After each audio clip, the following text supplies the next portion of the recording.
political manoeuvring to negotiate Greece's bailout terms. Yanis Varoufakis met George Osborne in his now customary untucked tailor shirt and leather jacket, and that meeting gave way to these comments from the Chancellor. Well, it's clear that the standoff between Greece and the Eurozone is fast becoming the biggest risk to the global economy, and it's a rising threat to our economy at home. In Europe, as in Britain, now's the time to choose competence over chaos. I urge the Greek finance minister to act responsibly, but it's also important that the Eurozone has a better plan for jobs and growth. Well, Mr Varoufakis also ruffled feathers when he met the head of the Eurogroup, the Dutch finance minister, last week, and he told him that Greece would no longer negotiate with his lending partners, followed by this very frosty handshake. Well, the new Greek finance minister is an economist by trade, having studied in the UK, in Essex and Birmingham, and also taught in Sydney and the US state of Texas. And in that profession too, he was known for his forthright style, often challenging known theories in his writings and on his blog, which has picked up more readers of late. And despite his new responsibilities, he continues with weekly, if not daily, posts. Well, a few moments ago I spoke to Steve Keane. He's head of the School of Economics at Kingston University in London and a personal friend of Mr Varoufakis. First time I met Yanis, I was expecting a typical rather boring academic seminar, and this Greek presence filled the stage with a beautiful elocution and a marvellous oratorical style, and I've realised that goes very deep in his personality, so a very, very strong and colourful character. So what sort of a minister is he going to be?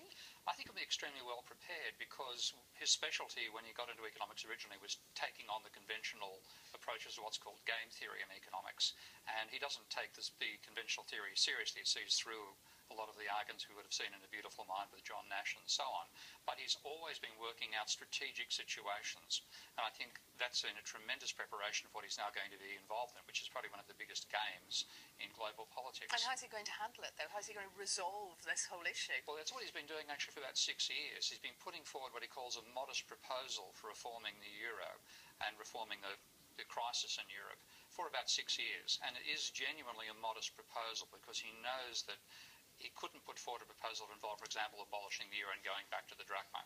He couldn't propose completely writing off the debts, but he's put forward a range of things which are feasible within the current institutions of Europe and the current rules of Europe. And by making them reasonable, it's extremely hard to say, no, we won't do it. It's basically like an angry spouse saying, no, I won't take the garbage out. He's saying, well, I do everything else. Share the role. So I think he's being very well skilled for the strategic challenges ahead. So obviously then he'll be watched by other countries. Very much so, because the biggest one, of course, at the moment is Spain, in terms of Spain's likelihood of voting in a very similar party, Podemos, by as early as October this year. And there's also a similar debt roll-off coming up for the Italians right now. So there's strong pressure that's rolling on from Greece towards the rest of southern Europe. Is there anyone else like him, do you think, in Europe? No. He has an intellect that will dwarf that of people he's taking on. He's a critic of the mainstream of economics who knows the mainstream better, certainly than most theorists in the area, and definitely better than most people who work in the ECB. So they're in for one hell of a tussle. Steve Keane there talking to